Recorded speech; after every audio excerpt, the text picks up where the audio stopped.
You haven't mic'd them. No, no, I didn't. You can mic them when they're seated here.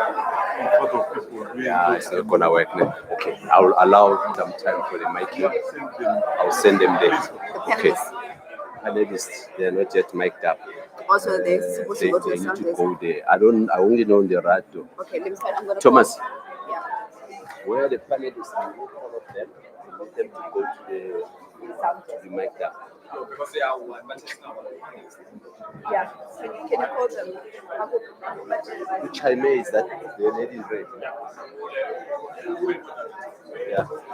Let me tell you. You can start telling that yeah. Yes.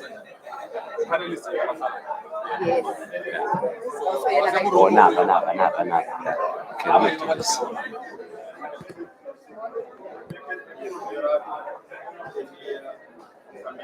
Colleagues, good afternoon. Good afternoon once again. I hope that we all enjoyed the lunch. As you settle down, we will just have 5 minutes or so just to get our panelists ready, then we'll start with our program.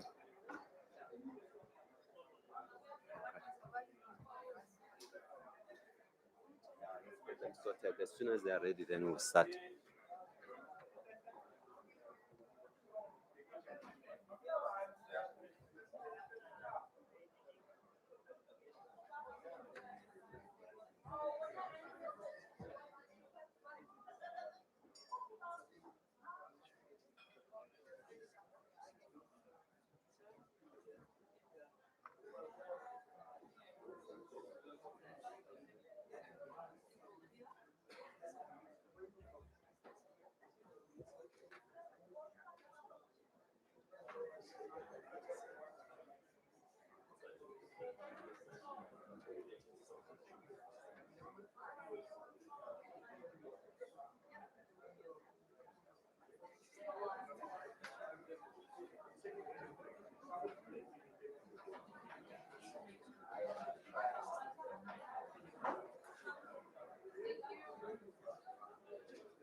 Now we are very strict with time, but this is the last one. If you can, maybe if we packet a late, you must stretch about 10 minutes because the rest of us are moving.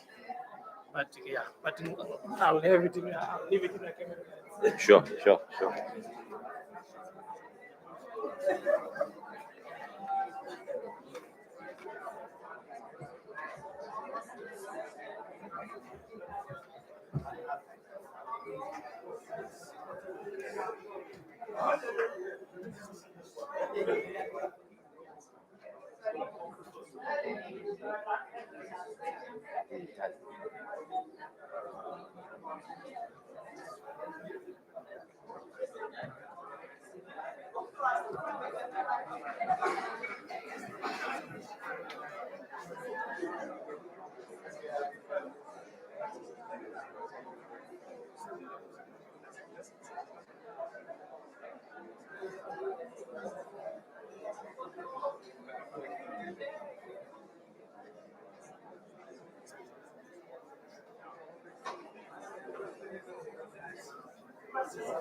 Okay.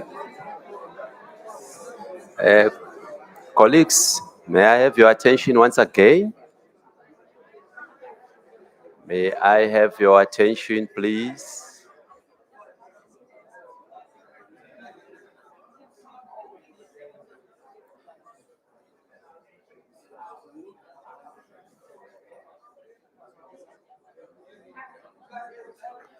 Good afternoon again, colleagues. May I have your attention, please? We are about to start our next session. Apologies for the slight delay. We're just waiting for our panelists to be mic'd up, and we will start in a moment. So I would request you to kindly settle down, and those who are still outside, do come in and take your seat.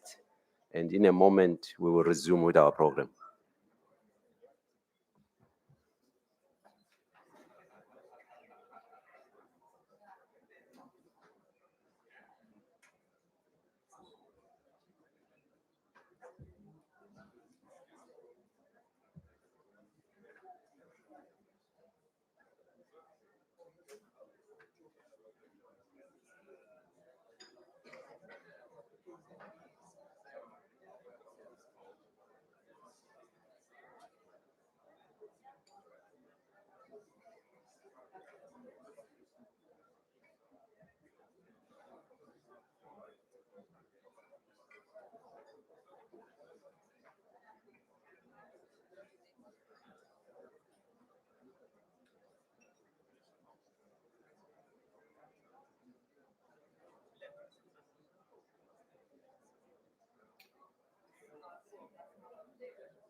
Got everyone right?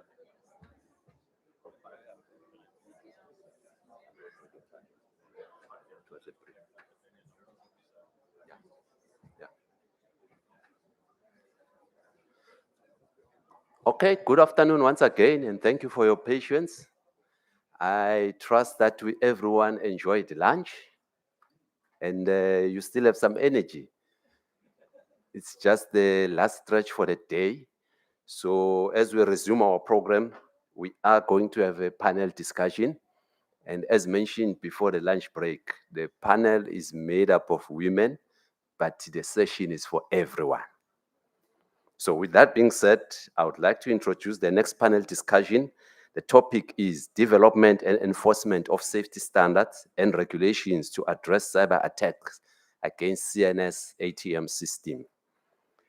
The moderator for the panel is Chaimai Majobi, and I would like to invite her to the podium so she will introduce the rest of the panel. May we give her a round of applause, please.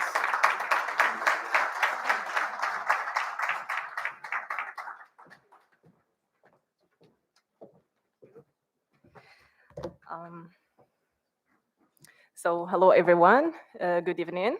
I hope everyone is well reposed after lunch. So we're going to start with our panel on development and enforcement of safety standards and regulations to address cyber attacks against TNS ATM systems. This is program moderator, Shaima Mjdubi, engineer and PhD candidate from Morocco, and I'll be calling the panelists who will be contribute effectively to this panel. So I'll start with engineer and director of Romatsia, as well as PhD, Miss Camelia Elise. Applause, please.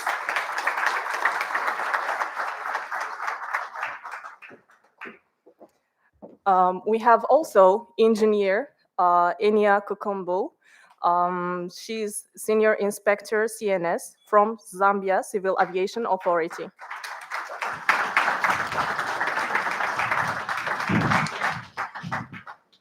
We have Tizra Mahabir.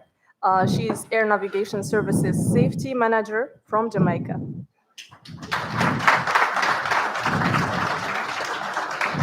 And of course, keeping host till the end for a good end touch, we have Laura Tomorer. She is engineering instructor from ATNS Aviation Training Academy from South Africa.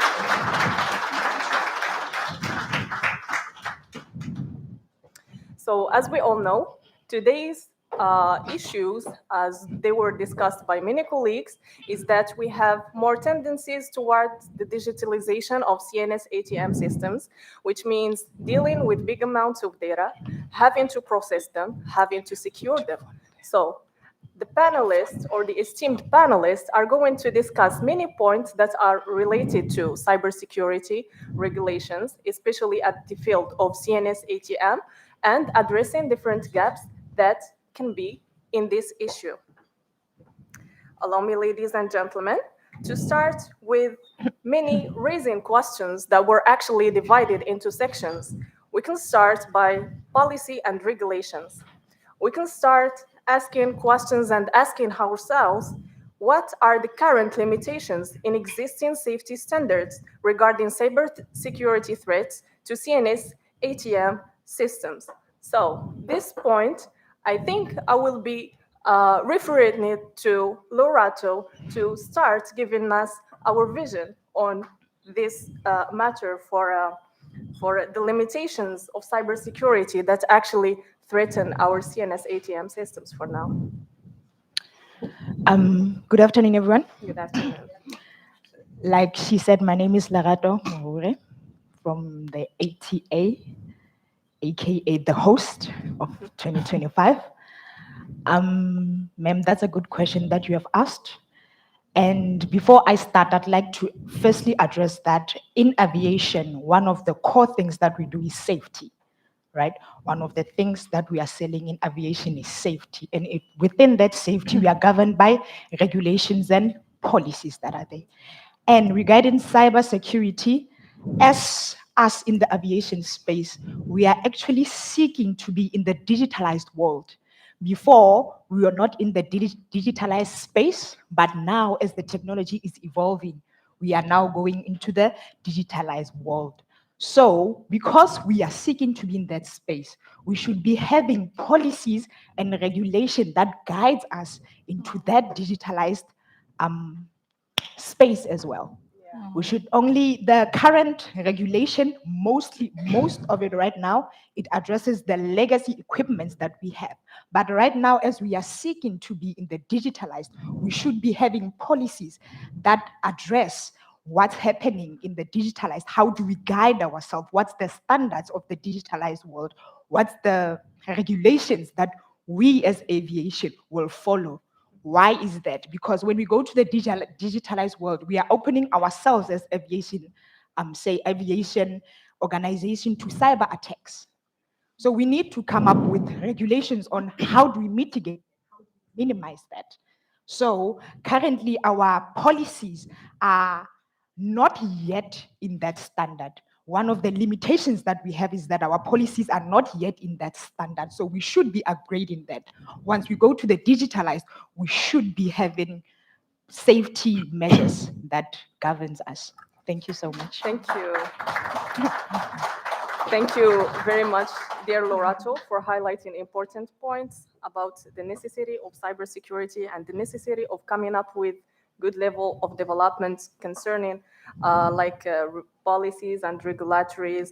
I also wonder effectively for the current limitations in existing standards. I wonder if Camelia also has something to say about this. Hello, everybody.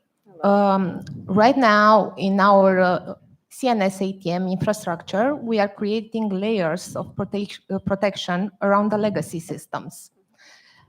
These systems are usually isolated or quasi-isolated from the network point of view. but they are nevertheless suspect for cyber attacks. Without intervening in these legacy systems, some measure can be taken as monitoring, like in a cybersecurity monitoring, monitoring the network baseline links, firewalls to these systems, the interaction between the legacy systems. In long term, we need to establish a plan to replace these legacy systems, but it can be a challenge, you know? In an industry which started being driven by profit, not by safety, it's a great plan, but it needed to be sustainable.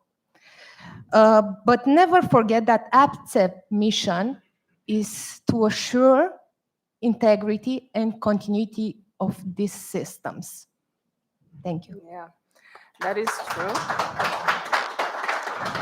That is true, as highlighted by our colleagues this morning, that ATSEP plays like a core role in digital transformation, security.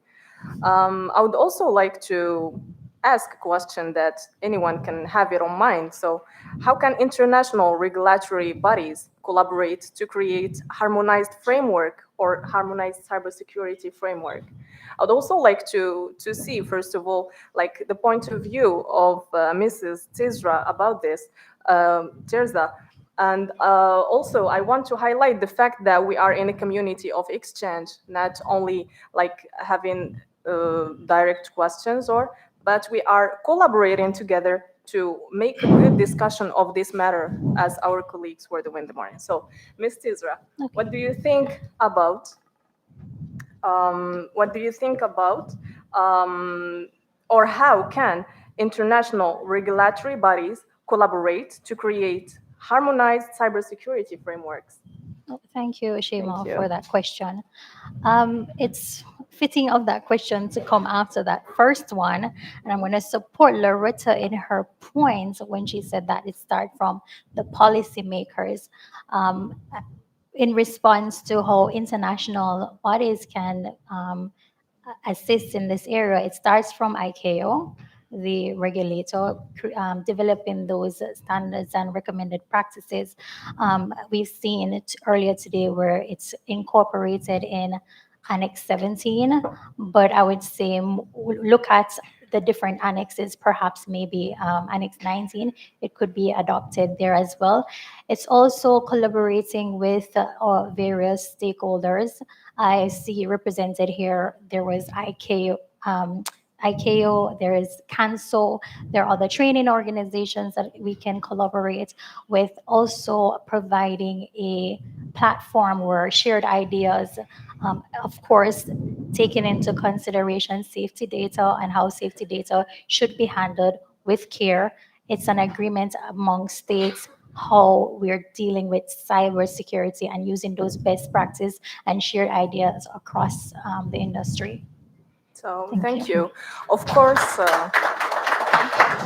Of course, dealing with emerging technologies needs special care, and especially like when we talk about domain that is well regulated, such as aviation, like policy and regulation also plays a great role to take and maintain with the change.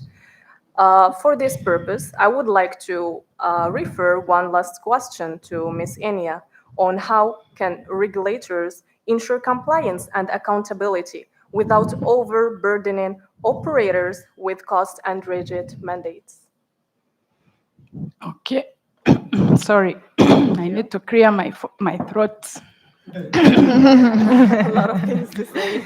Okay, so thank you so much. you. Like everyone has said, whatever that we are discussing here is diving into safety, and then safety it's everybody's baby. That's from the regulators to the ANSPs and also the operators. Everyone should be involved. So first of all, the regulators needs to balance. They need to have a balance strike where they need to make sure that they are working towards reducing risk.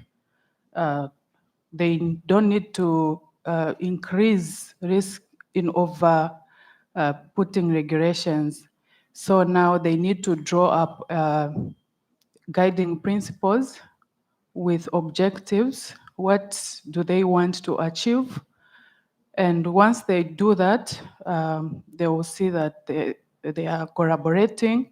And risk-based and outcomes objectives, which is covering confidentiality, integrity, and also availability, timely of receiving complaints, and also responses. So they need to make sure that they take into consideration that. And also, they also need to collaborate with the stakeholders. They need to make sure that they have meetings, either annually or quarterly, to make sure that everyone is involved in trying to work on these cyber attacks. So now from the collaboration from the stakeholders meetings, you get feedback from the operators, and so that they can see ways and means on how to mitigate measures on cyber attacks. And also from that, now they need to put the enforcement radar. The enforcement radar, they have to make sure that they put the process, not just reaching an extent of one does something and then they put an enforcement measure. So they have to make sure they start from the collaboration I talked about, training of everyone, and also make sure that everyone in aviation is aware of these cyber attacks. Then from there, they need to do audits and surveillance, and also continuous monitoring of these same cyber attacks. And then from there, if there's someone who has continuously violated the theft, that's when the enforcement can come. By so doing, you are reducing risk and also not overburdening the operators. Thank you very much. Thank you. And I'll be still staying with you, dear Enya. Concerning, for example, technology and risk management, what types of cyber attacks you think that CNS ATM systems nowadays have more exposure to?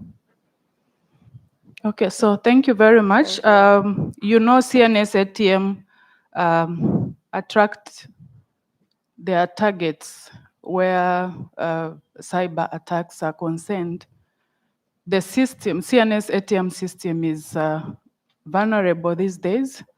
And then I think from morning, we've been hearing, or the other presentation, they've touched on the types of cyber attacks, which is the first one is the GNSS jamming and spoofing, which was discussed this morning, I think.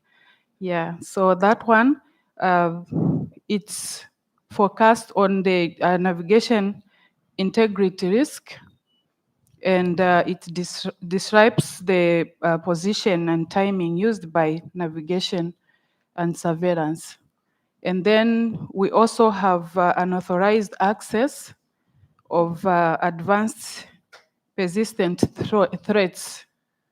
Okay, this one is the data theft, and also we have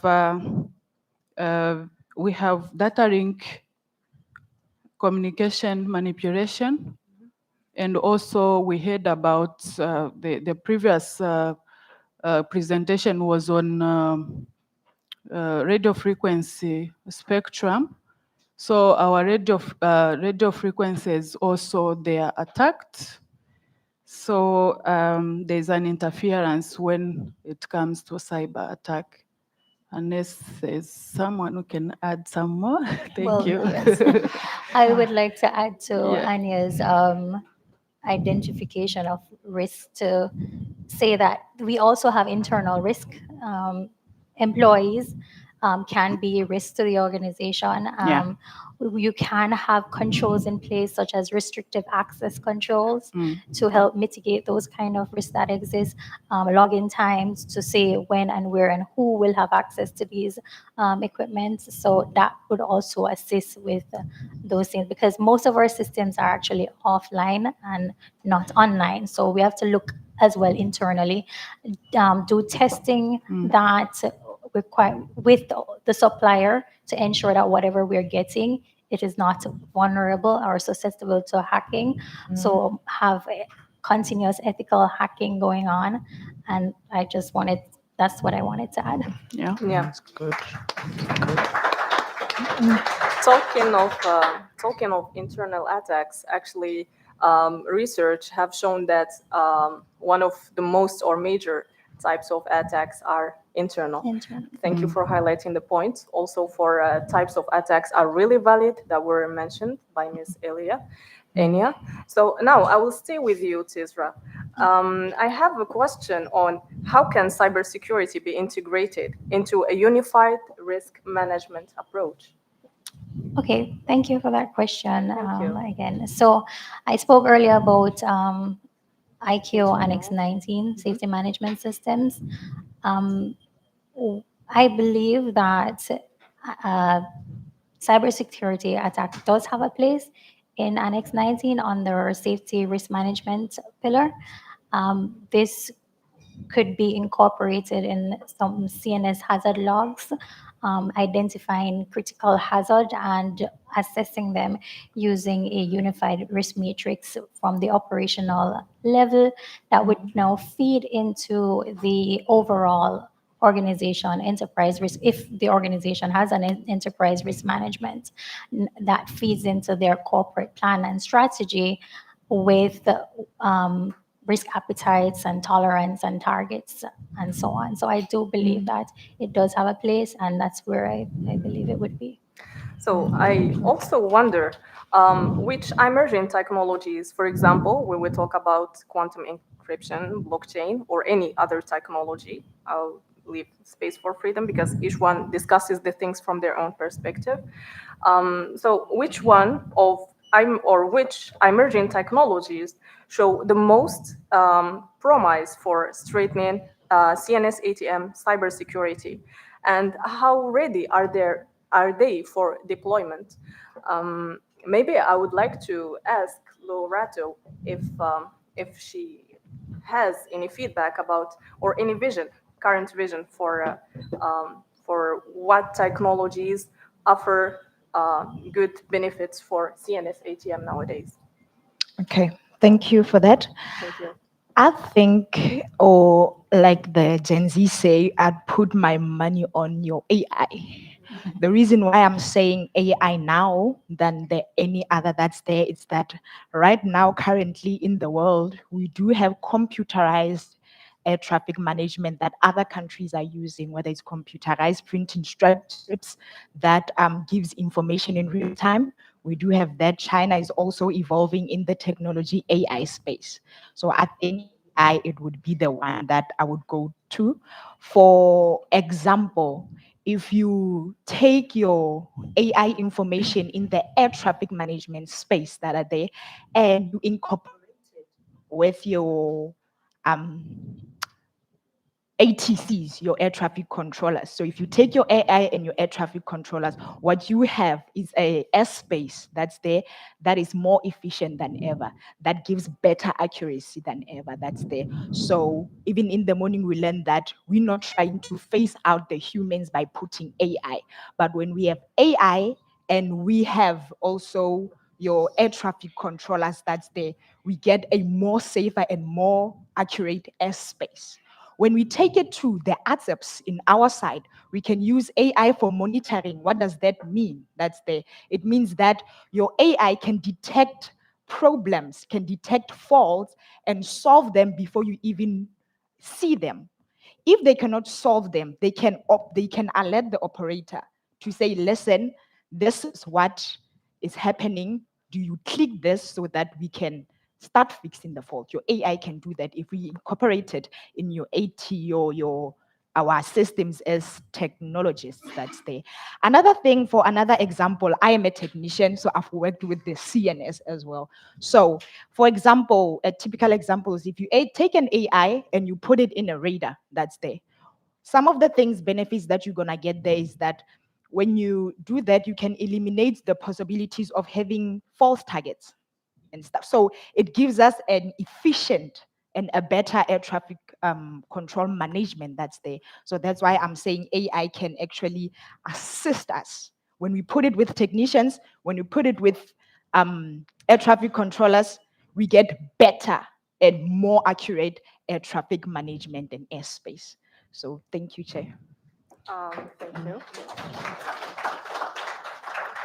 Thank you, Lorato, for highlighting operational changes, for putting us in real scenario. From your vision, I see that you are open to new technologies, which is a good thing. AI, especially, that is nowadays in all fields, including cybersecurity. But how can legacy CNS ATM infrastructure be upgraded or protected without disrupting operational continuity? I wonder if Camelia can give us some insights about this matter. Yes. How can legacy CNS ATM infrastructure be updated and protected without disrupting operational continuity? As I mentioned previously, we need to create layers to protect the legacy systems. It's important to point it out that when the technology were implemented, we saw the presentation by ICAO, the cyber attacks were like something in the future that our generation will not have to the response. But right now it's our reality. We can construct in the NSPs with the CAAs a set of measurements and to integrate all the data captured in the legacy systems in the monitoring system. Also, we need to address about the AI. I have to complete something. AI will only assist us. In the end, the decision, it's a human decision. We can improve our work by, I don't know, having all the procedures necessary for the CNS with an AI, but in the end, the person that will apply and have the final decision, it will be a human. In the end, I think that everybody wants to go fly and be sure that on ground, it will be a human that make the decision, not an AI that could not recognize a pattern or was not trained for the situation. But still, to return to your question, we need to have a transition from the legacy systems. But right now, in the actual context with cyber attacks and also interference, for instance, the GNSS interference, the legacy systems remain our solid backup systems. Unfortunately, we see as an NSP, my experience that also the legacy system had some limitation because here we've discussed about the GNSS interference, but we can discuss about DME interference and also for radar interference because the jamming and the spoofing also affect this kind of systems. In the end, we only need to prepare to have backup systems and procedures and to be prepared for contingency every day. So thank you, dear Camelia, for highlighting real important points. especially when we talk about the maturity of using artificial intelligence, keeping human supervision, keeping them in the criticity of the process, because aviation is not like any other sector. We are talking about human lives and talking about backups of backups, because it's good to be open to new technologies, etc. But at the same time, good transition should be ensured, and at the same time, having good backup is also a good promise for us. So now we can move to the part of implementation and enforcement. We can start with some questions about how can enforcement be balanced by operational flexibility and innovation. It kind of goes with what Camelia has started. So I'm going to refer this question to Tizra, and at the same time, if anyone has something to add compared to this question or to the coming others, because we are discussing actually, can feel free and talking about the panel for now, and by the end we'll be open to any suggestions from the public. Thank you. So Tizra, how can enforcement be balanced with operational flexibility and innovation? Okay. So it's always a challenge balancing regulation with innovation. But as Loretta said, we're in the age of technology advancement. In technology, it's moving so fast. There are so many things that are developing, and we also need to move with the time with our technology. And as we do that, I believe that regulators need to always stay informed and abreast of what is going on, so that they can grant some kind of flexibility, whether it's creating sandbox environments or testing environments for suppliers and ANSPs to see what technology is out there and what advancement, the pros and cons, without compromising safety, of course, with an established acceptable level of safety. And also, this, I believe, should be driven from the top and supported by, some of the regulatory bodies, the association, coming together and supporting this kind of decision. Thank you, dear Tizra. To be noted from Tizra's position that it is important to have a good balance between operational flexibility and innovation, because an innovation without flexibility is stuck. Also, when we talk about flexibility without having perspectives for the future, is also not prominent or not compromising in our case. So, should there be a mandatory incident reporting framework for cyber attacks in aviation, similar to safety reporting? I would like to see like the perspective of Inya about this point exactly. Okay, so thank you very much. I would say yes. Mandatory reporting of cyber security attacks should be encouraged. It should be encouraged because that's the same information that will be used when regulators and the stakeholders have their meetings. They have to discuss such, and also that's the points that can help in giving awareness to all the employees. You can't just start having meetings and giving awareness without having the information. So those occurrences that are reported can be used actually even to find ways and putting mitigation measures in place.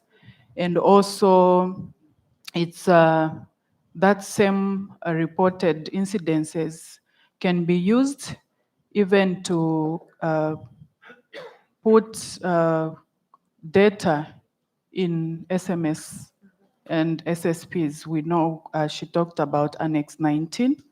We have safety issues there where cybersecurity is part of that. Yeah. Of course, with the current advancement, when we talk about safety, we talk also about safety of data too as well, which we can interpret to cybersecurity aspects. And of course, as our colleague Inia mentioned, it is important to have reports compared to cybersecurity as well, because I don't think that we're still in the tolerated zone of having it like as just a research, but it should literally step by step start to be like incorporated in a real CNS ATM process, just to prevent surprises by the future. So now we can move to a question about how can aviation policymakers strike the right balance between innovation in CNS ATM systems and the enforcement of robust cybersecurity regulations? In this question, I would like to take both visions of Lorato and Camelia. I'll start with Lorato. So, how can aviation policymakers strike the right balance between innovation in CNS ATM systems and the enforcement of robust cybersecurity regulations? Okay, thank you for that. I think on my part, I would say by educating the people, the policy makers, whatever policies that they are changing, that is there, the first thing they should do is educate the people. There's a saying that somebody told me I always carried with, that when policies and regulation becomes knowledge, they become easy to implement. The thing is, we do policies, then we put them somewhere in the computer.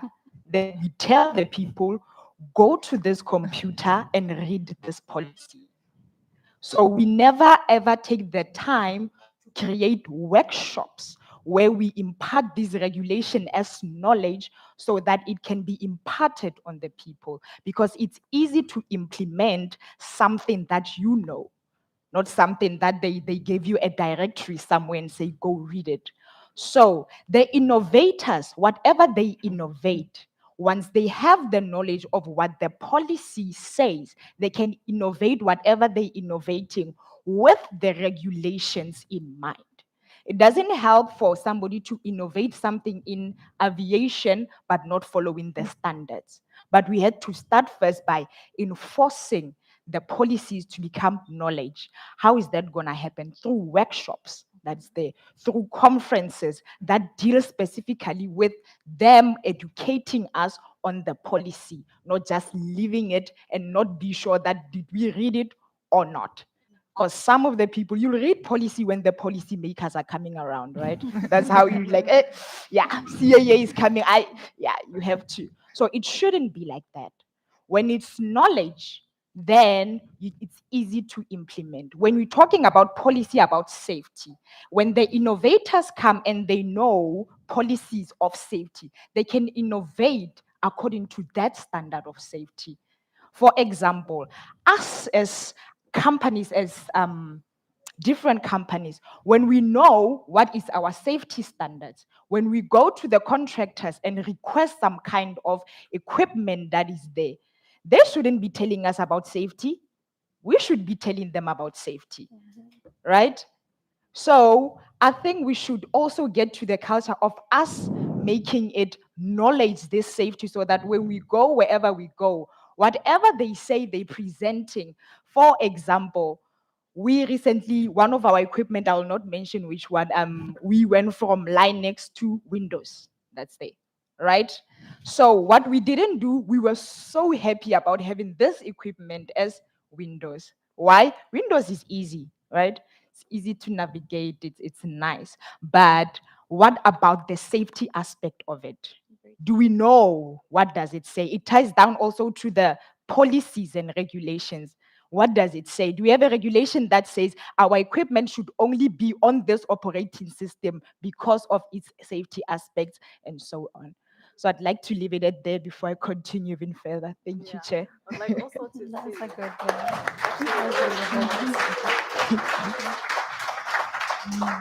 Thank you for summing up many relevant points. So I would Okay. like to see Camilia's point of view about it too. Regarding innovation in CNS ATM systems, I think that the aviation industry has two speed levels, too slow or too fast. Mm.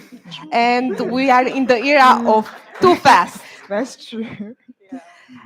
In the race to innovate, the industry tends to miss the need of the robust regulation because they want to sell their product without any standardization, as my colleague said, without consulting the experts. You know, we are the experts. We are working with the systems. And the policymakers tend to forget about our opinion, and it's the root opinion because we want to improve the system, we want to advance, we want new technology, but not at all costs. It is hard to obtain a balance, taking into account that the cyber attacks are changing faster than regulations and also systems. They're transforming. Imagine that we're exchanging data with the other NSPs, with other bodies. We're discussing about data that can be manipulated. An outage or a total failure, okay, we have contingency plan for that. But corrupt data that travels through the network, it's a huge, huge thing. And we can compromise the safety for an entire continent. And we need to try to make this balance, but not to forget to obtain this balance. The policymakers need to return to the basis, to the experts, and to consult us and to implicate us in regulation making. Thank you. Thank you. So actually, the mentioned points by both Lorato and Camilia were actually straight to the point.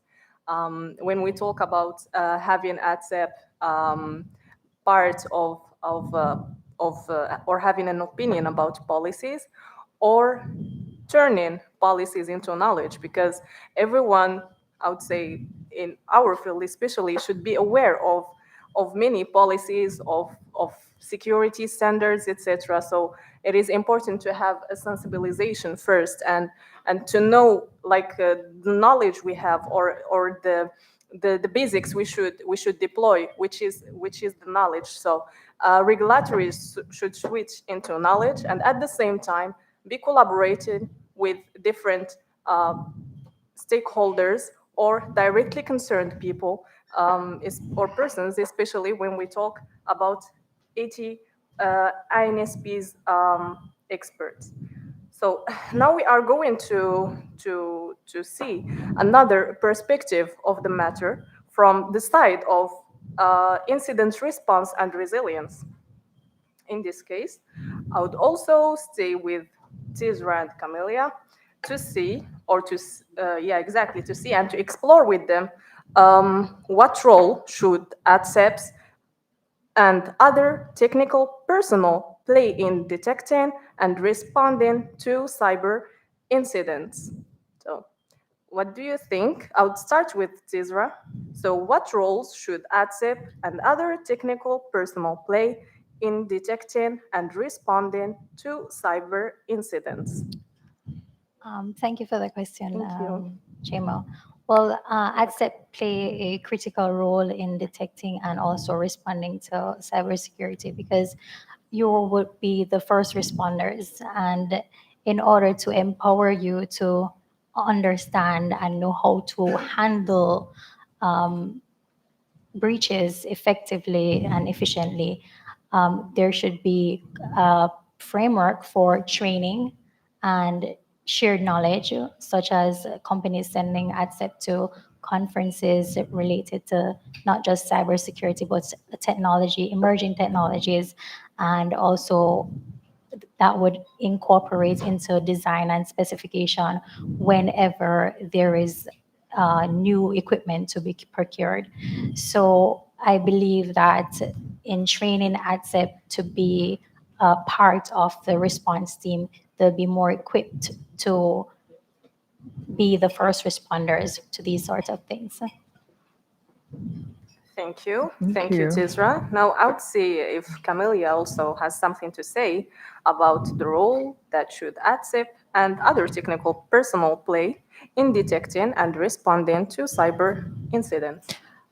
Thank you. The ATSEP should have the leading role due to the fact that ATSEP are monitoring, configuring, and also the first in line to respond in case of any malfunction or failure. That's our job, as described in ICAO or national regulation. But to lead the intervention, the ATSEP will need the proper academic education, first of all, and training orientated on cybersecurity. The cybersecurity cannot be a chapter or subject to 10 hours of training, but a more continuous hands-on training ready to recognize the difference between a failure or a cyber attack and to make the decision on the CNS ATM system that it's in operation and support all the function for the ATCOs.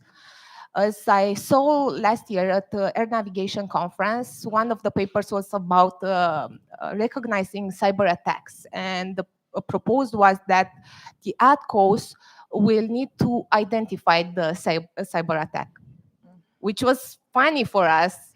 Imagine an ATCO doing his job and trying to recognize a cyber attack or a malfunction of the system. An ATCO doesn't have the time to assess, evaluate, and respond in any way.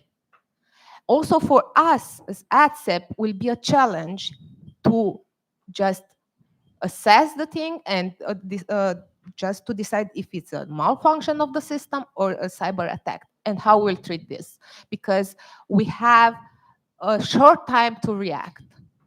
And I think that what on this matter, the important, it's education, education, education. We need to still learn things and to be hands-on trained for this kind of issues. Thank you. Thank you. So I see that both of panelists agree on prioritizing education. And of course, every action should be well informed. Like we cannot go to plan C when plan A is not finished yet. So now, how can CNS ATM systems be designed to be resilient against both known and emerging cyber threats? I would like to refer this question to Lorato. So, how can CNS ATM systems be designed to be resilient against both known and emerging cyber threats? We'll see perspective of Lorato about this issue. Okay, thank you, Chair. Thank you. I don't know in how other countries operate because I'm in South Africa, but I'm gonna tell just a little story on what we do in South Africa. If you are in this house and you don't want the neighbor to be looking over or seeing whatever is happening in your house, what do? We build a huge wall. So that the neighbors cannot look or peep on the other side because that's your business and you want your business to be private, right? That's how we do it in our country. Same as my answer would be. That's there. If you want to build a resilient equipment, that's there. You're going to start first because remember, we are moving to the digital. We need somehow to protect ourselves.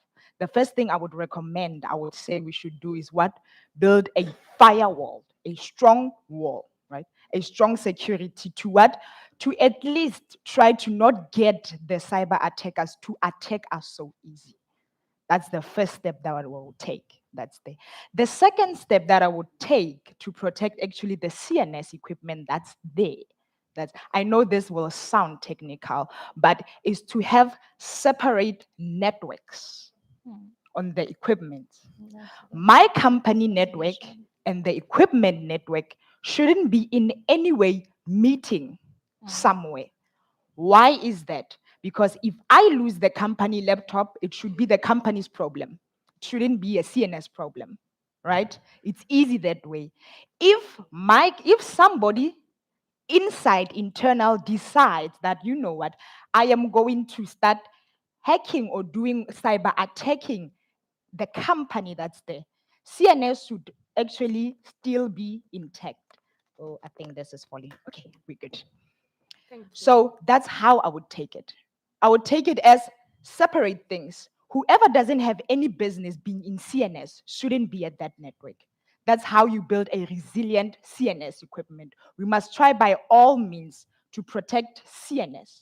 And number two, what I would do to also build it is to, again, teach the people, especially the ones that are working with CNS, to say, it is not so simple with other things that are there.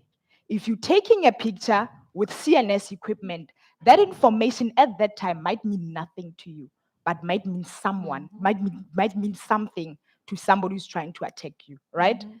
We are living in a social media platforms where a radar screen looks cool, taking a picture at site looks cool, but you don't know who's watching it. Somebody can see that, oh, this site has a router, might be finding ways to actually cyber attack you. What seems like an innocent act might not necessarily be so innocent. So building it is educating the people, especially that are working with CNS. Ne? Building strong walls that are there. And as well, like I said, ATNS networks should not meet.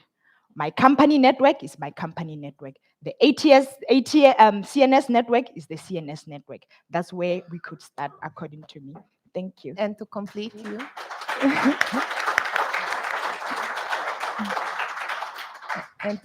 you, after building the walls, you will try to demolish them to see if they're resistant. Yes, that's true. Physical action.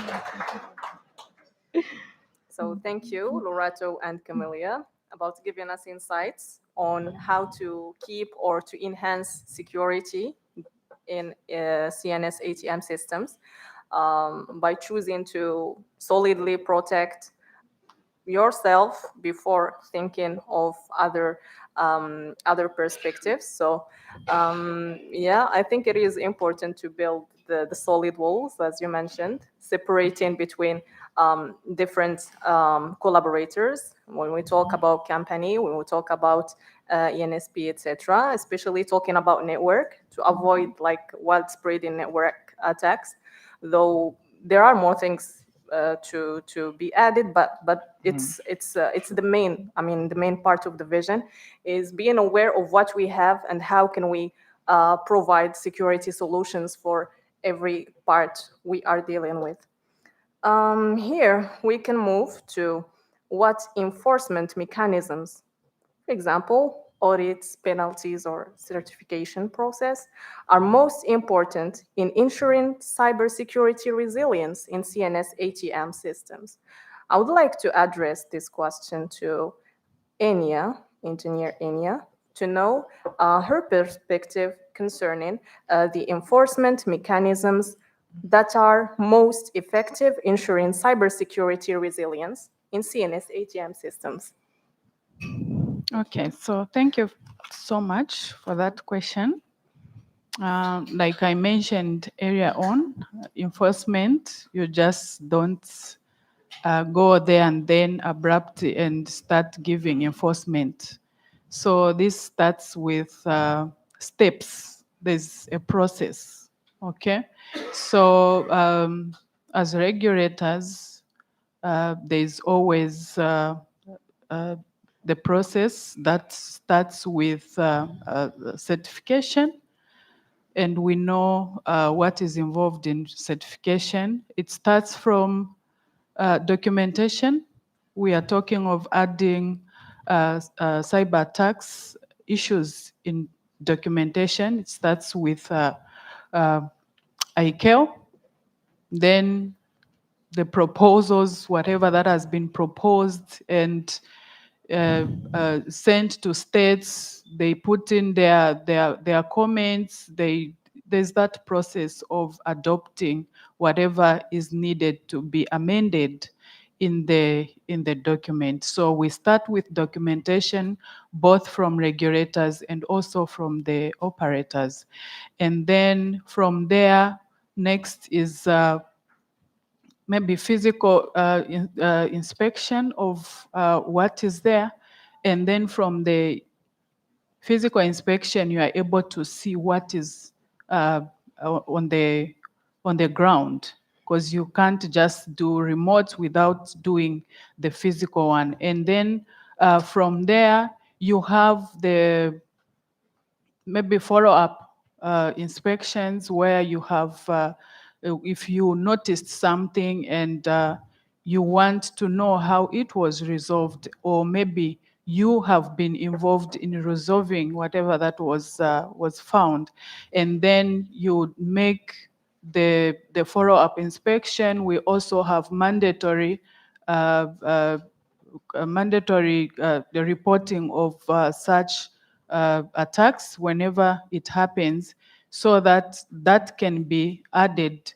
And I think we have sometimes, as operators and ANSPs, we have an issue of trying to hiding issues, like you don't want the regulator to know about it. And then once you start doing that, you find that there will be no mitigation measures that will be put in place. So both operators and regulators are supposed to actually work together in resolving the issue of cyber attacks. And also, there's continuous monitoring of these attacks.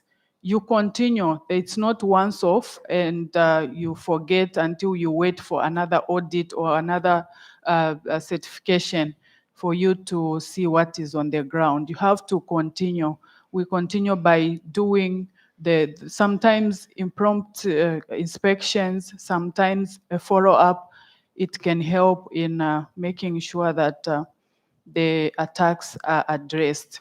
And also from there are penalties that you give in case operators or NSPs have maybe continuously violated the safety. So you can put in place penalties as in one of the measures to make sure all is moving well. And then we have joint exercise and training that we are all talking about.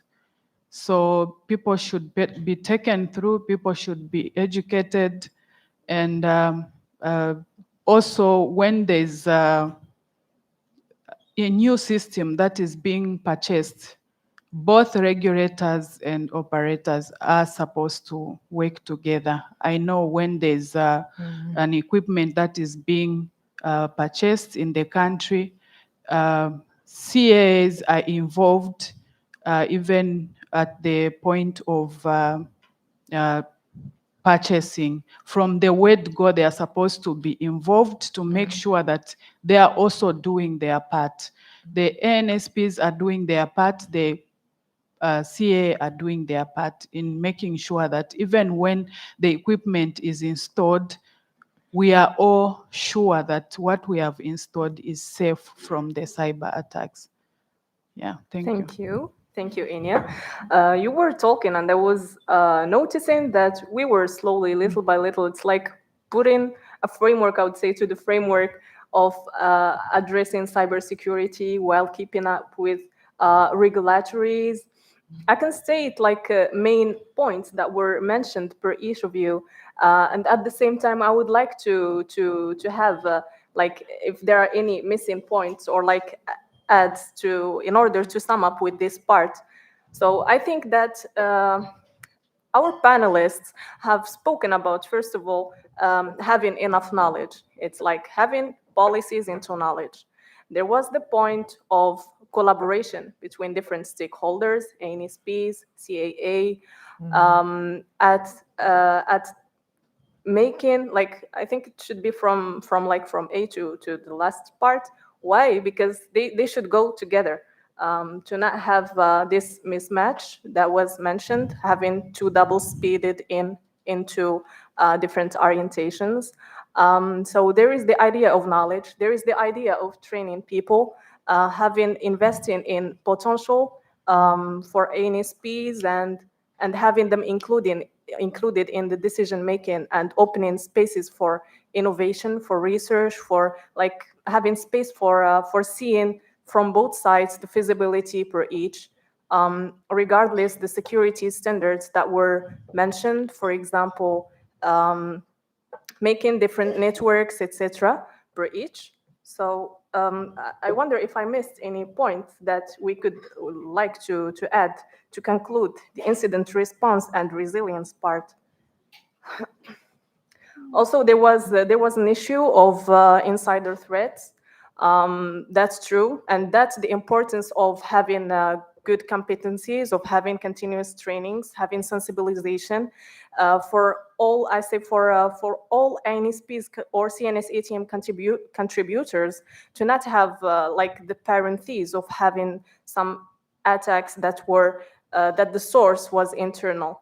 So it is important to work on expertise as well. We can now move to the last part of training and culture. There are many wonders, of course, when we say or mention training and culture. We kind of started anticipating some, but what kind of training is required to build cybersecurity awareness among aviation professionals? And I would like to address this question to Enya. And of course, if any has any addition, is welcome. Okay, thank you so much. Thank you. We've been stressing about training on cyber attacks. Okay, so on the types of training that needs to be given to staff and everyone involved in aviation is the first one is supposed to be a mandatory training for all staff. When I say all staff, starting from someone who is just a helper in the office, those people are supposed to be taken through. They are supposed to know what cyber attack is, because we said it's cyber attacks, mostly it's something that is starting from the inside of ourselves. It's in-house thing. So everyone should receive the awareness on what cyber attack is and what it means and what they should do in case they notice or identify something like that. And the other training type of training is the technical training, which is supposed to be given to CNS ATM engineers and also IT people, because they are the ones who deals with the equipment and also the software issues. So that's another type. And the other one is the operational training, which is given to pilots and also air traffic controllers, the freight dispatchers. Those are the ones who are in operation, and they have to be taken through so that as they do their operations, in case they bump into something like a cyber attack, they need to identify, they need to know what it is, and they need to know what to do next. So such trainings are so important. And also the other training is supposed to be given to the policy makers. Yeah, so the decision makers, the managers, those people high there, they also need to be taken through. They need to know about this cyber attack. Imagine you are telling your boss something that you have identified to say there's this attack, and your boss doesn't know anything about it. So it's important that management, the decision makers also are part of the journey on mitigating the cyber attacks. Yeah. Can I Yes. ne? Director. Again, I'd like to say, especially in aviation, but also in general, ignorance is not bliss. Ignorance is costly. Yes. It's very costly. So even in cyber attack, when we think about it like that, to say ignorance is very costly. You connect in an unsecure network thinking you just want to do your thing, not knowing there is somebody that is busy bugging your laptop, putting something as easy as spyware. From spyware, they monitor your activities.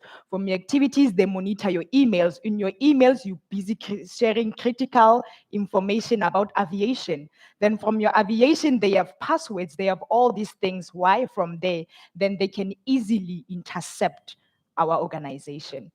That's how far it goes. It must start, it can start as simple as ignorant, as unsecured network, fast, because I need to check somebody's post, my friend posted, right? It starts very little, but it can be devastating into the organization. So what Enya is saying, that training people, our staff as far as training our general workers, it's important because we give them laptops and they do have access to our networks as well. So they need to be aware as well. So thank you. Yeah. To complete my colleagues, as I said, the basic training for cyber security, it needs to be in the companies, in the NSPs, in the CA, like learning the children to wash their hands. Basic rule to survive in this world. Not only wash your hands for viruses, we need to have the basic training about cyber and viruses. Thank you. Thank you. That's interesting as well. Thank you for the important ad, because in aviation, like everyone should be guided or open to learn, to know how things are going on, like not randomly taking actions, thinking twice, being oriented towards what can we do, like the level of our intervention, of our introduction to doing anything we can do. So I would also like to stay with you, Camelia, on how can a safety culture evolve to include cybersecurity as the core component. But I would like to see first Lorato's vision about it, because I know that you can complete it well. So I will start with Lorato. You you both are doing a good team. It seems like me and Camelia complement each other very well. Yeah, you're I making like a chance, I see. No, thank you about that. I think when it comes to the safety culture, one of the cultures or the cultures we should look at, and I know we've talked about learning culture, is the learning. Why the learning? Because this is a new space that us as aviation are getting into. So the first step to doing everything is learning. That's the culture that I would also talk about, except from learning culture, is let's have safety on our mouths every time. Let's have safety on our mouths every time. Is it safe? You trying to implement this? Is it safe? You trying to go there? Is it safe? Right? Why? Because that's our core business. That's our core business. While you trying to be innovative, while you what, let's have safety on our mouth. Then from there, what we can also look at is the just culture. Learn from our mistakes. Everybody, learn from your mistakes. Everybody makes mistakes. Everybody makes mistakes, but you can learn from it so that you evolve from it. It doesn't help for you to make a mistake, sweep it under the carpet, and never learn anything from it. So, as the culture, let's practice to make a mistake and learn from it. When you see something, especially regarding cybersecurity, report it.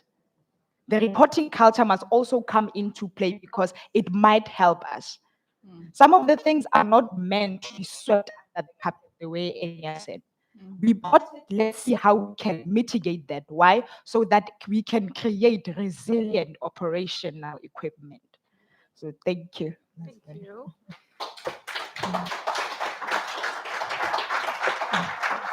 So now, Camelia, how can a safety culture evolve to include cyber training as core component? like continuously to what Laura We are a great team because I'm supporting all her teaming up. ideas. As we adapt in the new reality and to the new regulation, the desiderate is to include the cybersecurity under the umbrella of the just culture and not have the just culture policy only on the walls or the CEOs signing and stated to all the media that we have just culture policy. Yay for us, but not implementing or learning something. Because as my colleague said, one of the many threats is the human factor, our internal human factor. And if we learn that we can treat the cybersecurity part as a just culture policy, in the just culture policy, and to report all the mistakes or the vulnerability of the system, we need to be honest with us. I know that it's hard not to have the perfect image and not to appear vulnerable in front of everybody. It's for instance, it's hard today to stay in front of you and said, I don't have emotion. Yes, I have it.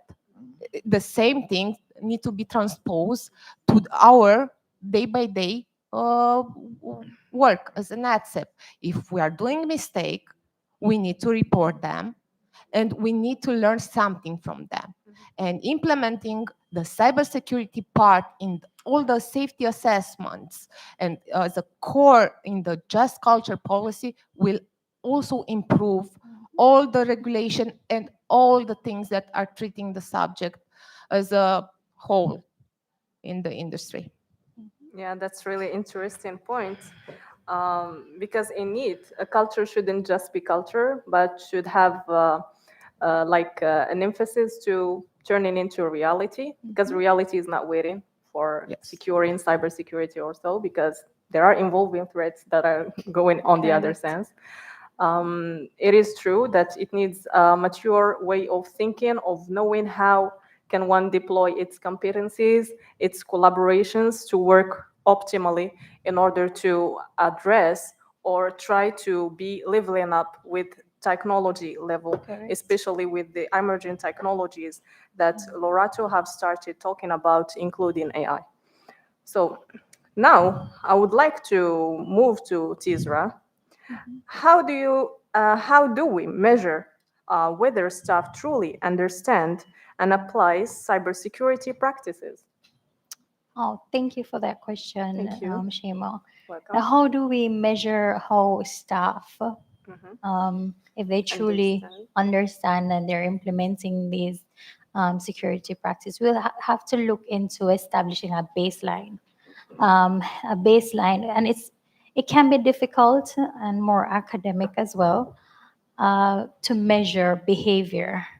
However, in the ADCEP environment, we could use things such as reports. So what was reporting like? And it goes hand in hand with just culture as well, what the company's culture is on reporting on cybersecurity. So we establish a baseline with behavior when it comes on to reporting on cybersecurity, understanding faults versus when there's an intrusion or when there's an actual attack, what's the difference, what the reporting is like before, and then what the reporting is like after, is as well as simulating exercises after giving instructions, after training.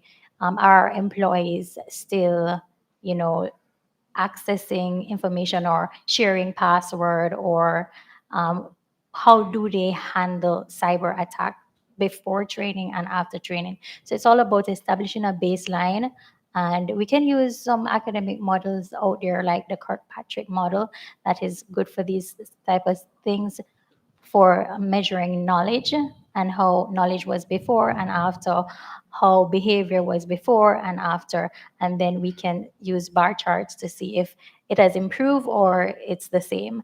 And then, of course, it's continuous training and continuous monitoring.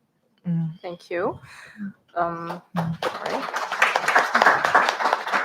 So I see that most of you have agreed that key components are knowledge sharing, are transparency, are like having feedback of past actions, reporting as well, because the culture of reporting, data sharing, communicating properly, knowing what to communicate and how, because even communication sometimes can become an issue.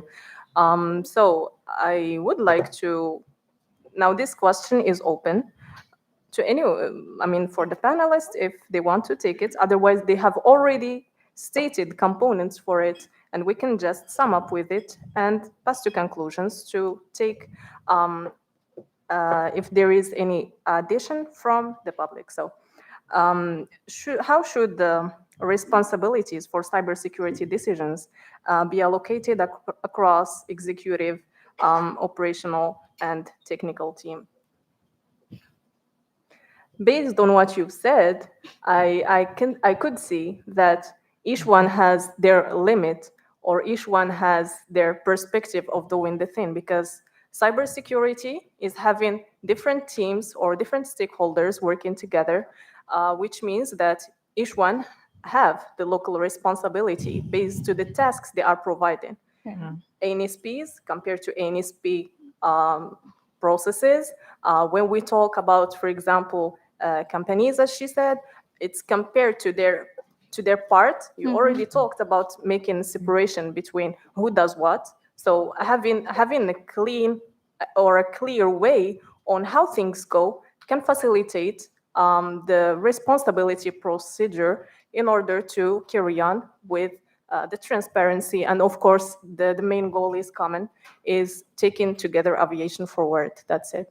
Now I would like to move, if you have any conclusion, like any one of you, like the last words before we can move to the public. Well, Oh, okay. I wanted to bring out the one point that I think has not been mentioned, that we all know our responsibilities and our involvement in this cyber attack and what we're supposed to do. But all the ATSEPs and whoever is involved also needs to be protected by their bosses. Yeah, there are issues where someone would report something and which they would think they're doing the right thing, and yet with the boss, it doesn't sit well, and you find that that employee is receiving some punishment, or yeah, so you find that they have fear to report whatever that they come across. We need to be protected, and we need to be free, even when it comes to reporting the cyber attacks. So everyone should be involved, like I said, including the managers. They need to know that when someone has reported this, it's not something that can be used against them. So it's something that can be used to see the way forward and how to resolve the issue. Yeah, just wanted to mention that. So thank you, dear Enya. Now we can move to, of course, we're going to do with all the panelists. It's like the final reflection about like the discussion. So I'll move to Tizra. okay. Thank you again, Thank Shima, you. and thank you, everyone. My final words would be more on the lines of aviation is dynamic. Things change every day, and we have to stay abreast and know and get involved with everything that is happening. So it's continuous knowledge, continuous learning, and we just have to understand that as things change, we adapt. Now, do we have a place for cybersecurity in any of the annexes? Yes, I believe so, and I think it would be Annex 19 on their safety management systems. As I said before, I've heard most of Annex 19 coming out when we talk about just culture, risk management, mitigation, and I believe in embedding cybersecurity on the safety risk management. We can build a more resilient CNS environment. And that's it from me. Thank you. Thank you very much. Now we can move to Lorato. Because I need to complete her after. Final word. For once. And go ahead, I'm joking. Okay, thank you. I think in closing, I would like to say everybody has a role that they are playing in this. Yeah. Everybody has a role that they are playing. Do we have a place in the digital space? Definitely. The digital space can improve our air traffic management significantly when working with it. But everybody has to know their role. We have to educate ourselves on what we're doing. We cannot just move as if we're moving into a space that we know of, right? Remember, at first, we were so secluded. We were always with our equipment. We were always segregated. So it worked like that, and we were safe, and it was fine, and we could do whatever we wanted with our networks. But now, a different space. We need to react different. We need to think differently. We need to make decisions differently, not just us. All of us, the regulators, the technicians, everybody, we need to change our way of thinking and making decisions. And it starts here. It starts in this conference. It starts now. So thank you so much. Thank you, dear Lorato. And now we can finish with Camelia. All the measures for cybersecurity, the training, the lesson learned, the rules, the regulations form an open source system to protect ourselves for the cyber attacks. Imagine like this, an open source which every actor can contribute to perform better methods and to construct the walls higher and higher. And if somebody wants to destroy the walls, they will need new things. And in the end, we need to prepare for the worst and hope for the best. Thank you. Must be why you were still to the conclusion. That was a good conclusion. So now we can move to the public in case there are any addings or any related questions. I think we have time for like 2, 3. Go ahead. Yeah, you can go ahead. Anyone has the mic for him?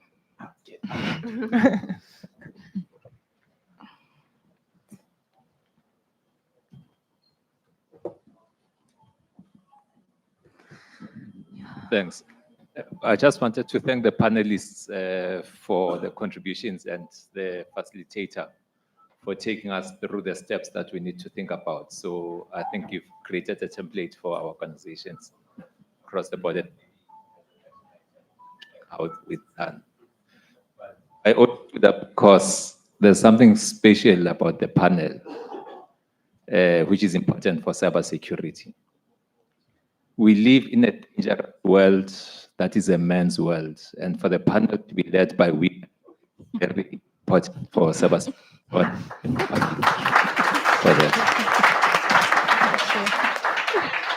I wouldn't want to add anything else, and I think the very last speaker's comments, and again thanking all the panelists, but the very last speaker's comments, I think, takes us to the next point of action. Let us then share those ideas and solutions. Thank you. Thank you. Thank you very much. All right, there's one on the other side. Okay. Thank you. So I'm Grégoire Lewis from Thales Company. Thanks a lot. I agree with what has been said.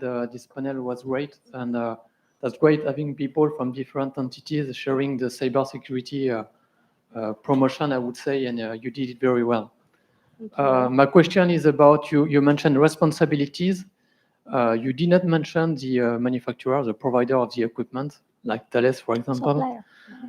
What would you expect from the provider regarding cybersecurity? What do we expect? What do we expect from the provider? The last part wasn't that clear. When it comes on to cybersecurity. For them to propose to enhance the cybersecurity and to participate to this challenges, I would say. Okay, thank you. If there is anyone would like to start? Can I- or- Okay, I can Let's start. take Yeah. things back. Anyone who Then you wants, can right? finish me. Yes. Okay, I think for the service providers, what we expect from you guys is also the same as what we expect from here. We expect you guys to learn our regulations. Whatever that you guys are proposing that we should be getting in our organization, did you guys go through safety measures for it? Did you go through the policies that whoever organization you're trying to sell that particular piece to? That's what we expect. We expect you to have the knowledge of the organization that you are trying to sell whatever you're selling it to. That's the first thing that we expect. Again, what I like about service providers is whenever they come to you and then sell you something, it's always an upgrade of something. So they sell you something nicer than the one that you have, right? So they will say, this one works better than that one, so you should buy it. So while you proposing that we buy this one that's better than this one, did you see the safety aspect of it? Did you test it? Did you build the right firewalls and the right everything? And did you destroy them and see if they are destroyable? If they are destroyable, how are you going to handle that? Because if you can build something yourself and you can destroy it, it means it's not that strong enough. So things like that, the safety aspect of it, do you know it? Did you go into our policies and check it? Or do you build something and us as the organization, we have to be the one that's all read up and testing and what, and refuse the equipment to accept the equipment. So I think that's the role we have to play. You also have to yourself, you have to go through the policies with us. You have to make policies knowledge, like I said, just like the rest of us, so that whatever innovative ideas that you have complies with what we have in the organization, our standards that we have in the organization. It's for- Yeah. Thank you. As my We'll colleague take, said, I wanted to complete. as my colleague said, we don't want to be all the time the bad guys in this. We are testing and refusing you, and you said the regulation states that the manufacturer do that and the NSP do that. I saw this many Yes. times in many projects. You are tracing the line between you as a manufacturer and us as a final user, the NSPs. And the CA want the proof also from your part and our part. Imagine when you are not sending the proofs, I don't have anything to send to the CA. It's a circle between us. But more important things, because for the new technologies, you are implementing the cybersecurity, but you need to support us for the legacy systems. It's not only our problem. That's true. We need to work together. I'd That's like to true. add to that your comments, because I believe that it's a shared responsibility in the beginning when doing designing and specification, as well as on the supplier part, to be as transparent as possible with what the system can do, what the vulnerabilities are within the system, and what are the steps taken, and what are the possibly regulatory gray areas, we're going to call it. So I think it's a shared responsibility, and ensuring that those tests are accepted and the results are shared. So basically, we have Costas, and we're going to take just one more. Thank you.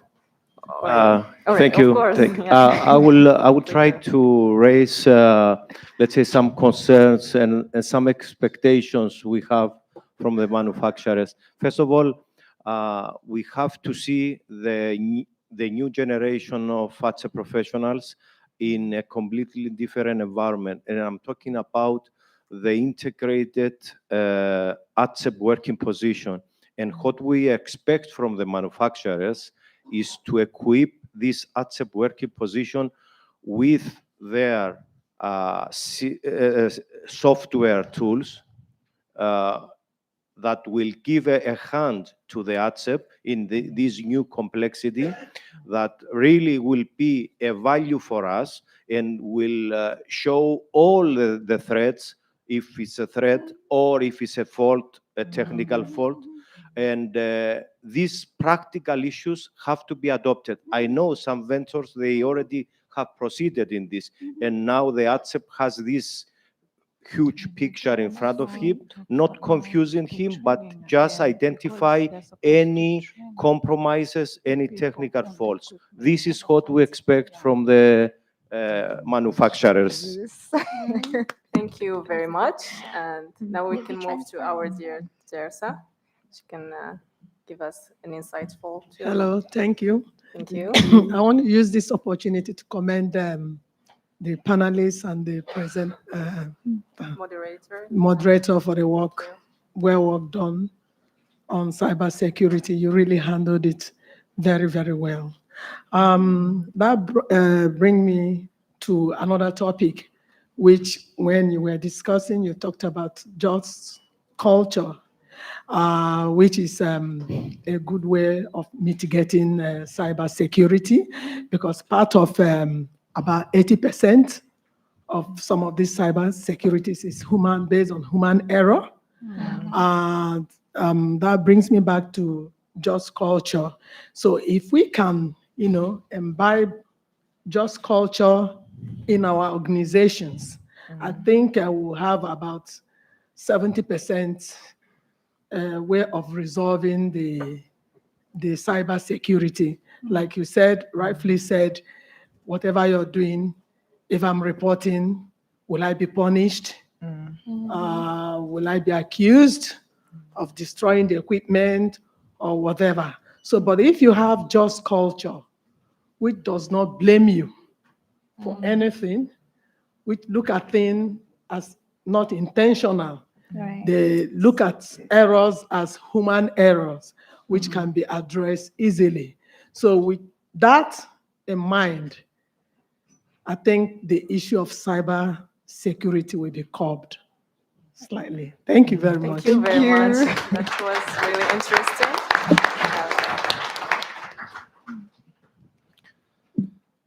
Hello. I just have one thing I want to add to the discussion, because we've been talking a lot about cybersecurity, but safety is also factors beyond cybersecurity. Because whatever way we protect the systems in, we will at some point get to a situation where we might be compromised. We can't trust the system anymore. What then? We need to have segregated fallbacks that can give us a way out when we're in a critical situation like that.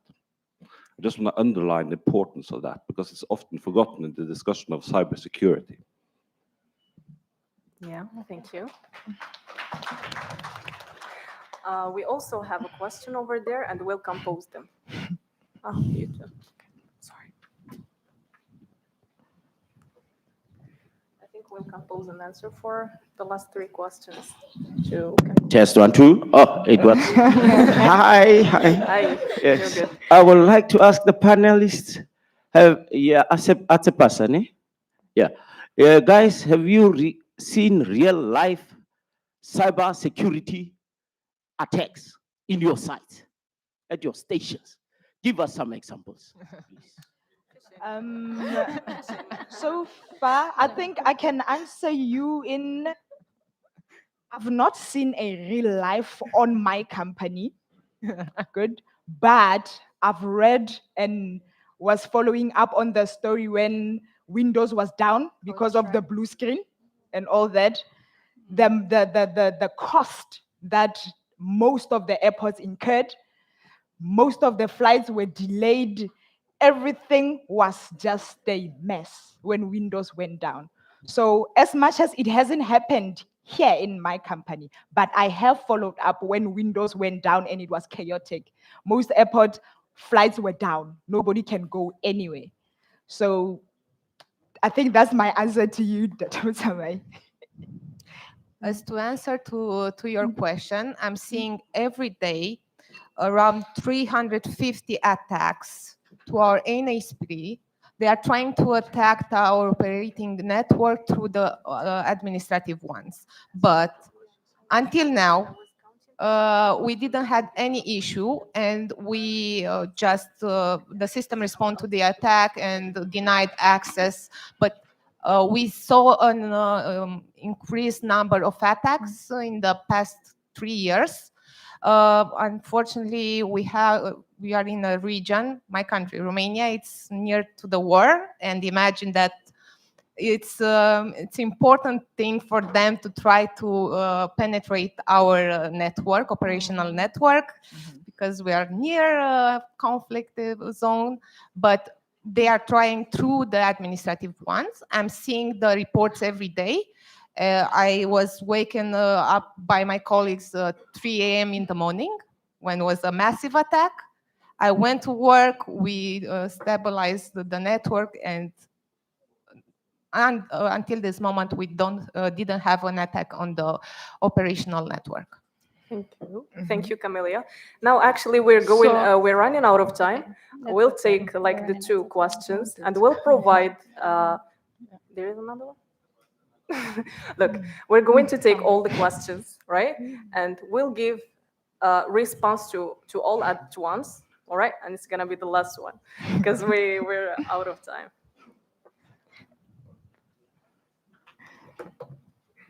Sorry, I didn't have a question, more of a comment.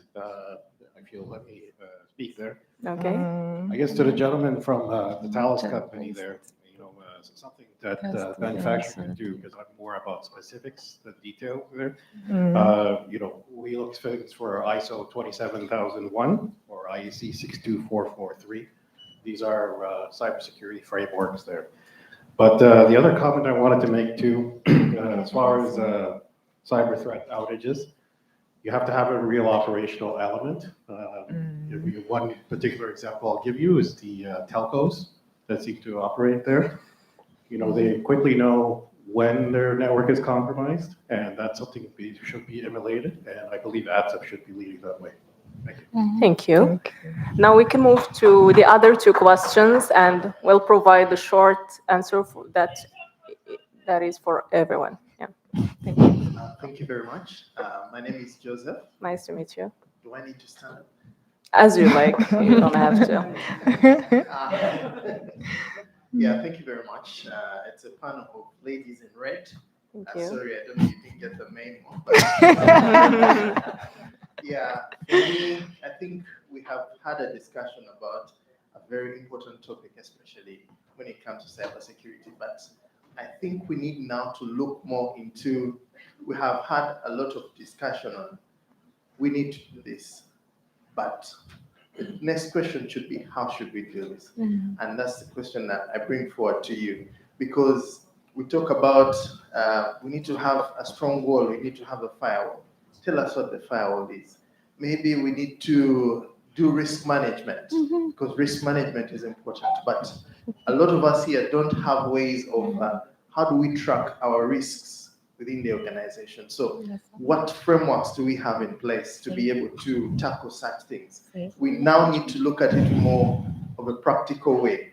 We talked about, Thales was talking about, and what do we need from Thales? These are supply chain attacks that we're looking at. How does Thales come in, ensure that what they're supplying to us is actually, so we need to be able to vet them, that's the first thing, and they need to give us the assurance that if we have risks coming from the providers, how do we mitigate them? There has to be something that comes to them if we're affected by the cyber threats. So those are some of the things we're looking at. Thank you very much. Thank you. Now we move to the last question, and I'll try to provide an answer for all. Can I say something also to the gentleman here a bit about what he said? That's a valid one. I'm probably gonna blow my own company's horn, but it's fine, right? But it's fine. In my company, there's a thing that's being implemented called Netefatsa.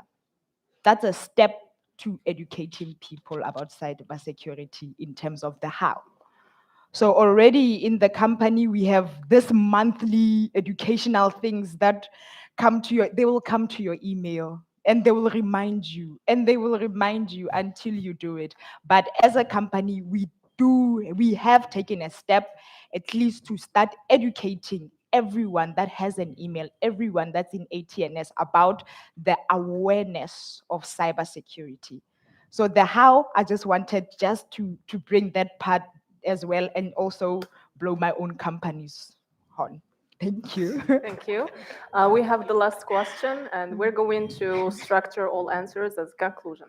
Yeah. It's not a question, it's just to underline the importance of what our panelists said and to answer your questions.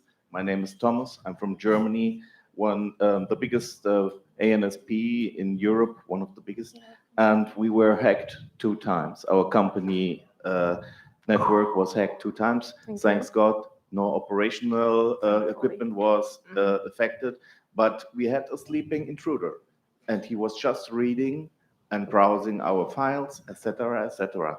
But he was not there to read that I ordered 100 pens for my team.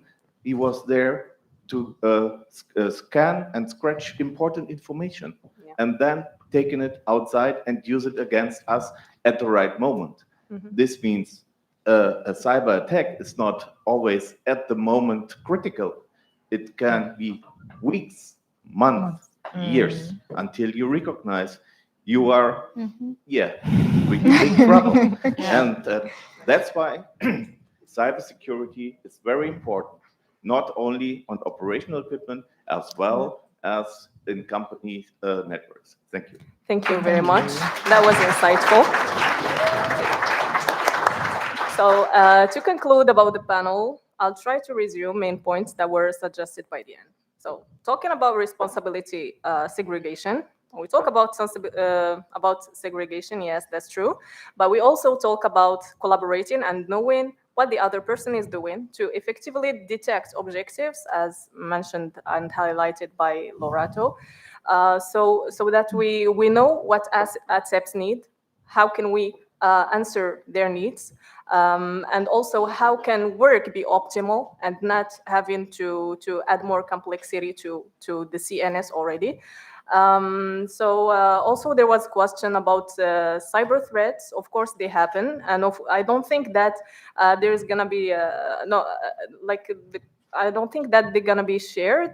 I'm not talking about, I'm not precising any country or so, but I'm talking as a background of researcher. I came across many papers talking about incidents, talking about threats, and also the main threat that was discussed the whole morning and before, that was related to GNSS signals, that was related to jamming and spoofing. Of course, these attacks happen, yeah, but why doesn't impact ATSEPs? Because as mentioned by the ladies, we have backup by, would say, the traditional systems that we are using, which enhance the reflex that ATSEP has to detect the sort of information, if it's correct or not, by the time they can work on the other thing, as we know the emergency of having instant decisions. I think I answered all. Thank you so much. And I think we should always be open to technologies and enhancing the future of aviation. Thank you very much.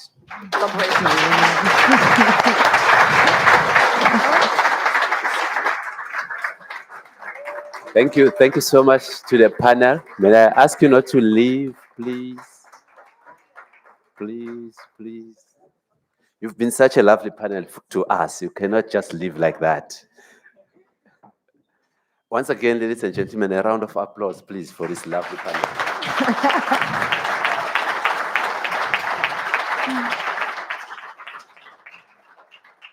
We could go on this very important topic. Unfortunately, due to time, we have to cut it at this point, but it doesn't mean the conversation ends here. So from the host, we have a token of appreciation for our colleagues, the ladies. Odwa is here to help me once again, and I would like to call them in this order. We just want to appreciate them, and may I just ask everyone, please don't leave the room. As soon as we're done with this, I have 5 important announcements, then we'll all have the much needed break. So to start, I would like to call Chaime.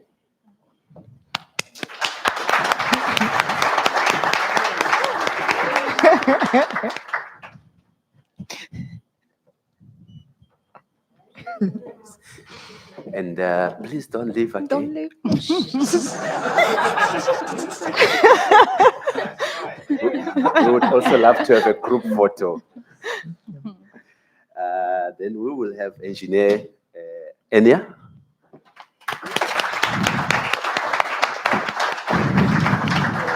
Thank you.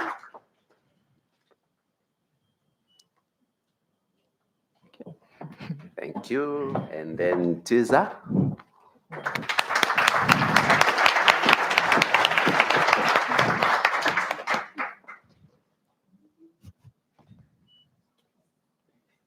Thank you. Camelia. Thank you so much.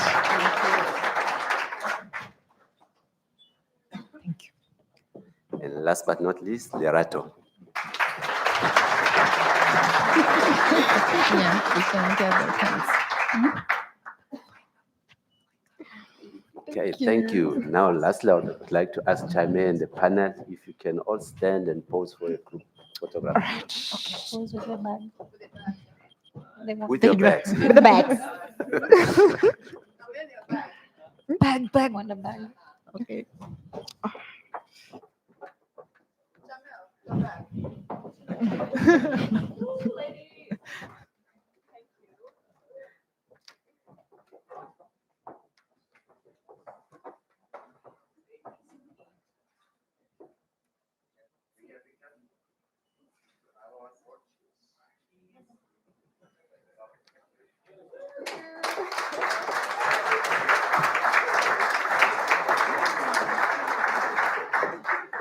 Thank you. Thank you so much, ladies. A round of applause as they take their seat.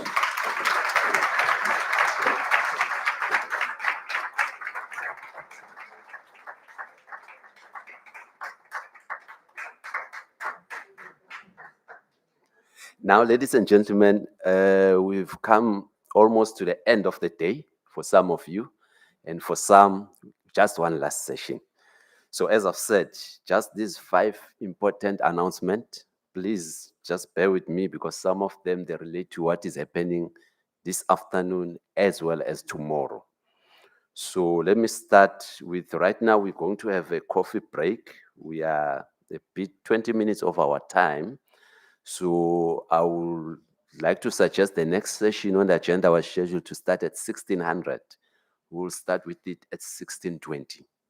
So that will allow us to have the coffee break, body stretch, and then we'll resume. That next session is a plenary session for IFATSA Business Plenary number 1. It's only for affiliates. It's a closed session. So the sponsors, the other distinguished guests, you don't necessarily have to attend that session. It's only for affiliates and those who intend to be affiliates. You are welcome to join in as observers. That's number 1. Number 2, later on today, we have a welcome cocktail at 1930 hours. We have a welcome cocktail that is sponsored by the South African Civil Aviation Authority. You are all invited to partake in that. Please do make time to join us at 1930 hours for the welcome cocktail. I believe in terms of the venue, it will be, if when you go up the stairs, the Crystal 4, the other second venue where there was lunch, that is where it will be. All right. Number 3, the program for tomorrow. The program for tomorrow, it's mostly closed sessions that are happening. They won't necessarily be happening here in this venue. But if you go, when you go for lunch, you go 1 level up. From that floor, you take the stairs again, you go 1 level higher. There is a number of plenary venues that are there. When you get up to that floor, you will see there are screens there, and they will be indicating which session is happening where. Just to note, the very first session from 9 till 10:30 is a women's committee working session, the second one. I've been informed that all women are encouraged to be part of it. You are invited to join as much as you can. They are looking forward to welcoming even more members. So do make your way there tomorrow morning at 9 o'clock. From 11, we have regional meetings. They will also be happening at the venues upstairs. There is a strategic committee meeting. There's the operations committee meetings. From 2 o'clock, 1400 hours, we do have a subcommittee working session too. I believe it's open to everyone. That meeting has 3 streams on it. There's ATSEP training and competency. There's a stream on future system, and there's another stream on safety and human factors. It's a closed session. Yes, okay. Thanks, sorry about that. It's a closed session. Yes. And lastly, which is more important for tomorrow, it's for everyone. And this one, I can say it's an open session. At 1830 hours, we have a networking session that is sponsored by Paramount South Africa. Everyone is invited. It's an open session. Again, this will be happening at the same venue where we'll have the welcome cocktail this evening. So you have a welcome cocktail this evening. You have a networking session happening tomorrow. We are covered, right? Yeah. Last but not least, on Wednesday evening, we do have a gala dinner. I was told the theme is African attire. If you are not sure about African attire and there to see the IFATSA president, he set the tone this morning. So you can pick in line with your theme as well. But it's African attire. I'm mentioning it today because if you haven't prepared something, you still have today and tomorrow to prepare yourself. We look forward to have all of you there as well. And as I close it, we do have our sponsors. They're exhibiting outside today. They will be exhibiting even tomorrow. They will be there for the rest of the week. So that's my story for now. Let's have a tea break. And at 16:20, the affiliates, you are welcome to come back here for the last session of the day. Those who are not affiliates, that will be the end of your day. Thank you. Enjoy the tea break.